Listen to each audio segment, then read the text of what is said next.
Bismillahirrahmanirrahim. Assalamualaikum warahmatullahi wabarakatuh.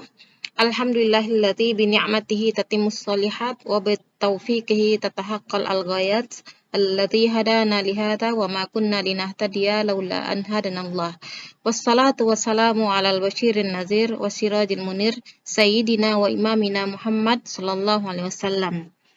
Disyukur kehadirat Allah Subhanahu wa taala, alhamdulillah kita bisa melanjutkan pertemuan kita di perkuliahan fikih kontemporer.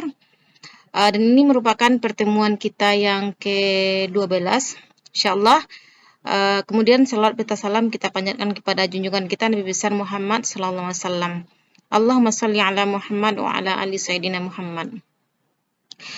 Sebelum kita mulai perkuliahan kita, marilah kita berdoa terlebih dahulu. Allahumma alimna ma yanfa'una wa anfa'na bima 'allamtana waj'al ilmana khalisan liwajhikal karim waftah 'alaina bi fathikal mubin.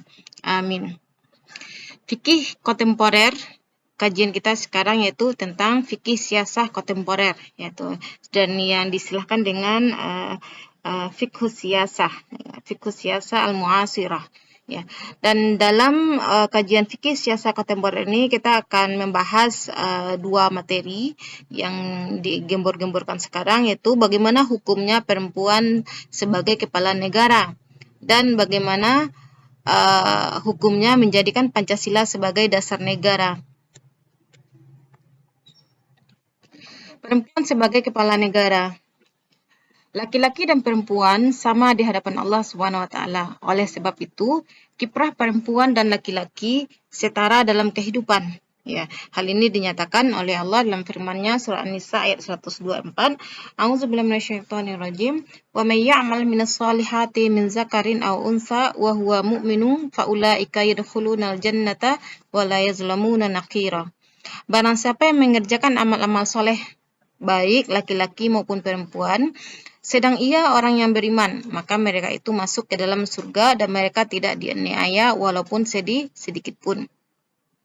Ya, ayat yang kedua yang menyatakan kesamaan posisi laki-laki dan wanita di hadapan Allah. Fastajaba lahum rabbuhum anni la udhi'u amala 'amilin minkum min zakarin aw unsa ba'dukum min ba'd. Maka Tuhan mereka memperkenankan permohonannya dengan firman-Nya, sesungguhnya aku tidak menyia-nyiakan amal orang-orang yang beramal di antara kamu, baik laki-laki atau perempuan, karena sebagian kamu adalah turunan dari sebagian yang lain.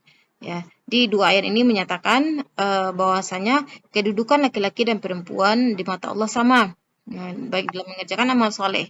Ya, begitupun pembalasan dalam sebuah amalan. Selanjutnya, walaupun dalam satu sisi Allah menyamakan posisi laki-laki dan perempuan, tapi di sini Allah juga memberikan keistimewaan bagi laki-laki. Sama halnya Allah memberikan keistimewaan bagi perempuan. Ya, sebagaimana disebutkan dalam firman Allah dalam surah Ali Imran ayat 36, "Walaysa dzakaru kal unsa." Dan anak laki-laki tidaklah sama seperti anak perempuan. Jadi ini menyatakan bahwasanya ada perbedaan di sana anak laki-laki dengan perempuan. Terus di ayat lain disebutkan surah An-Nisa ayat 34, "Ar-rijalu qawwamuna 'alan nisa'i bima faddalallahu ba'dahum 'ala ba'd wa bima anfaqu min amwalihim." Kaum laki-laki itu adalah pemimpin bagi kaum wanita, oleh karena Allah telah melebihkan sebagian mereka laki-laki atas sebagian yang lain, dan karena mereka laki-laki telah menafkahkan sebagian dari harta mereka. Di surah An-Nisa ayat 34 ini nyatakan ada satu sisi kelebihan laki-laki daripada wanita, yaitu dalam hal kepemimpinan. Kita masuk ke inti. Adapun berkaitan dengan wanita menjadi kepala negara. Nah, di sini terjadi perbedaan pendapat ulama, ya, di mana ulama mazhab Hanafi itu membolehkan, ya, dengan alasan ketika perempuan diperbolehkan memberikan kesaksian dalam urusan harta, berarti memberikan keputusan dalam wilayah tersebut juga diperbolehkan, ya. Oleh karena itu seorang perempuan juga boleh menjadi pemimpin, karena dalam hal urusan memutuskan sesuatu berkaitan dengan tanggung jawab sebagai seorang pemimpin. Ya, ini menurut ulama mazhab Hanafi, yaitu membolehkan. Pendapat yang kedua menyatakan tidak boleh wanita sebagai kepala negara. Ini merupakan pendapat Imam Syafi'i, Imam Malik, dan Imam Ahmad. Ya, dalilnya itu diambilkan dari Al-Quran dan Sunnah. Ya. Yang pertama dari Al-Quran yaitu surah An-Nisa ayat 34. Yang berbunyi ar-rijalu qawwamuna 'alan nisa'i bima faddalallahu ba'dahum 'ala ba'd. Laki-laki atau suami itu pelindung bagi perempuan karena Allah telah melebihkan sebagian mereka laki-laki atas sebagian yang lain. Ya, jadi ayat ini menyatakan bahwasanya ketika Allah menyatakan laki-laki sebagai pelindung bagi wanita, berarti yang berhak untuk menjadi pemimpin itu daripada wanita itu laki-laki. Apalagi dalam hal kepemimpinan sebuah negara itu diutamakan laki-laki. Dalil dari sunnah itu hadis Nabi, hadis rawahu Bukhari yang diriwayatkan oleh Imam Bukhari, la yaflihal qaumu idza wallau amrahum ila imra'atin. Tidak akan pernah beruntung kaum yang menyerahkan urusannya kepada wanita. Adapun asbab ini saya tulis ya, asbabul wurud hadisnya. Hadis ini ada ya, ketika Rasulullah mendengar bahwa bangsa Persia mengangkat putri Raja Kisra sebagai ratu ketika Raja Kisra meninggal. Ya, jadi Rasulullah ketika mendengar bangsa Persia mengangkat seorang putri menjadi ratu, Rasulullah menyampaikan hadis ini, dan hadis ini diriwayatkan oleh Imam Bukhari. Ya, yang berarti hadis ini tidak diragukan kesahihannya. Dengan landasan hadis ini, jumhur ulama tidak membolehkan wanita menduduki kepemimpinan umum.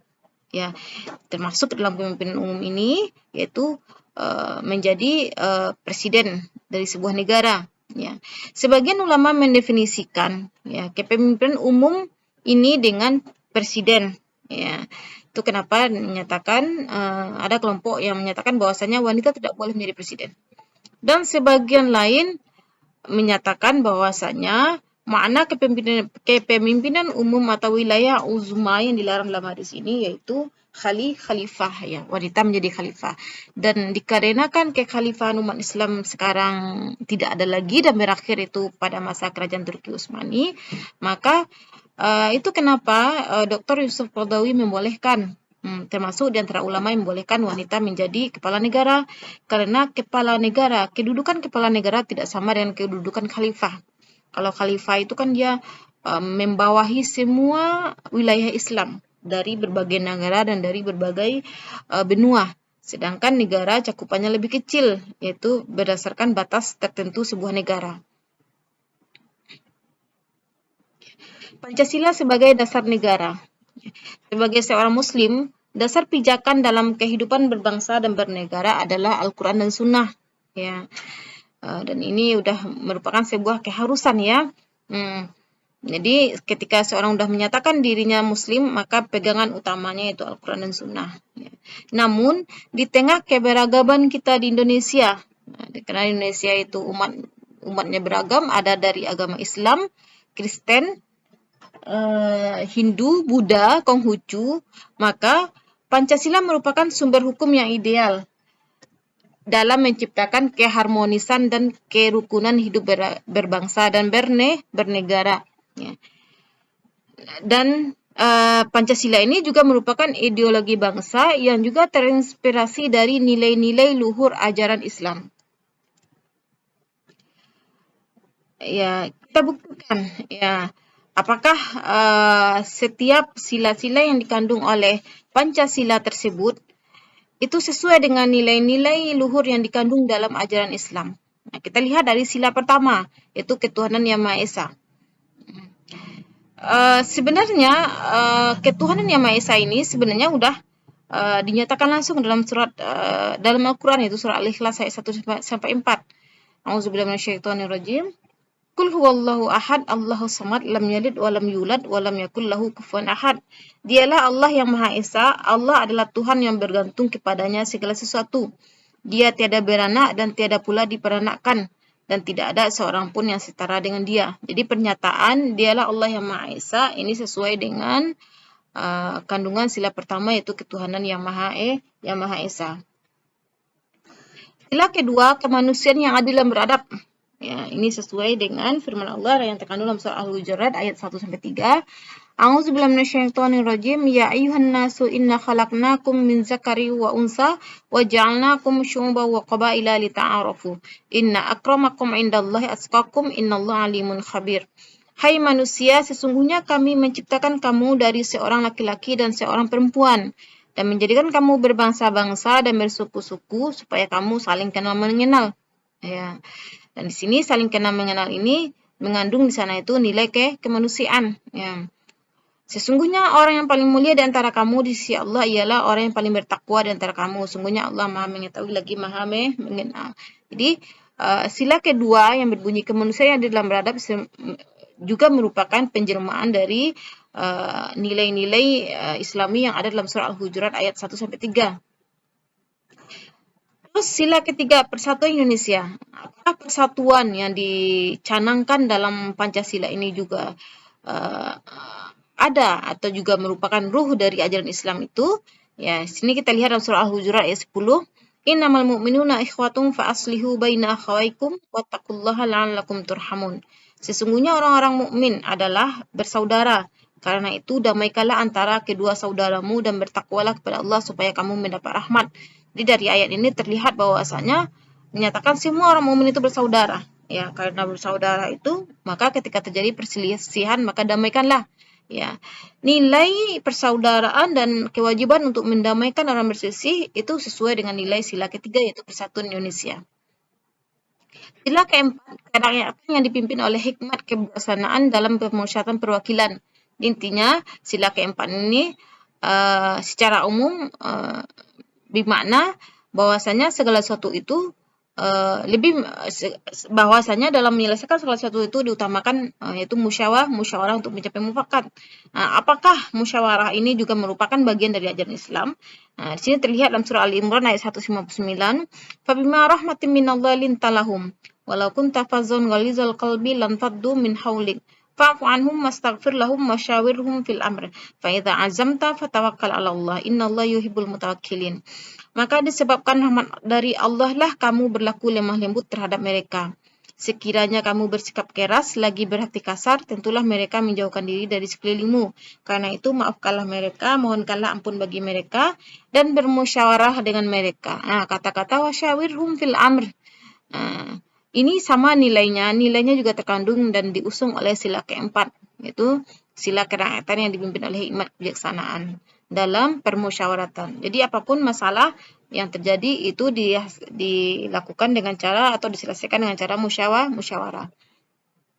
Sila kelima itu keadilan sosial bagi seluruh rakyat Indonesia. Sila kelima ini, keadilan sosial ini juga merupakan perwujudan dari firman Allah surah Al-Hujurat ayat 13. Ya. Hai manusia, sesungguhnya kami menciptakan kamu dari seorang laki-laki dan seorang perempuan dan menjadikan kamu berbangsa-bangsa dan bersuku-suku supaya kamu saling kenal mengenal. Sesungguhnya orang yang paling mulia di antara kamu di sisi Allah ialah orang yang paling bertakwa di antara kamu. Sesungguhnya Allah mengetahui lagi Maha mengenal. Coba lihat sini nyatakan yang terjemahan yang Umi garis bawahi bahwasanya Allah menyatakan orang yang paling mulia di sisi Allah itu adalah orang yang bertakwa. Berarti maksudnya di sini nih bahwasanya semua rakyat atau semua manusia itu berada dalam satu posisi dan itu wajib diperlakukan secara adil. Semua uraian tentang ayat-ayat Pancasila di atas begitu membuktikan bahwa Pancasila tidak bertentangan dengan ajaran Islam. Ya, setiap esensi nilai Pancasila juga tergambar pada esensi ajaran Islam. Maka mulai sekarang hendaklah kita hentikan penabrakan Pancasila dan Islam. Keduanya dapat kita jalankan bersamaan untuk mencapai tujuan bernegara dan beragama yang sebenar-benarnya. Ya, jadi ketika kita mengamalkan Pancasila, otomatis kita sudah mengamalkan ajaran Islam. Ya, bagaimana dengan pernyataan bahwasanya tidak semua ajaran Islam itu diamalkan di negara Indonesia? Ya, tidak semua diamalkan karena memang Indonesia terdiri dari berbagai macam agama. Ya, jadi sudah diamalkan beberapa atau sebagian dari ajaran Islam itu mengindikasikan bahwasanya udah ada usaha untuk mengamalkan atau menerapkan nilai-nilai ajaran Islam dalam kehidupan berbangsa dan bernegara. Sekian penjelasan Umi. Silakan dieksplorasi lagi pengetahuannya dengan baca referensi lainnya, dan juga jika ada pertanyaan, silahkan ajukan di grup WA dan akan menjawab. Untuk penjelasannya kami akhiri dengan doa kafaratul majlis. Subhanakallahumma wa bihamdika asyhadu an la ilaha illa anta astaghfiruka wa atubu ilaik. Wabillahi taufiq wal hidayah. Wassalamualaikum warahmatullahi wabarakatuh.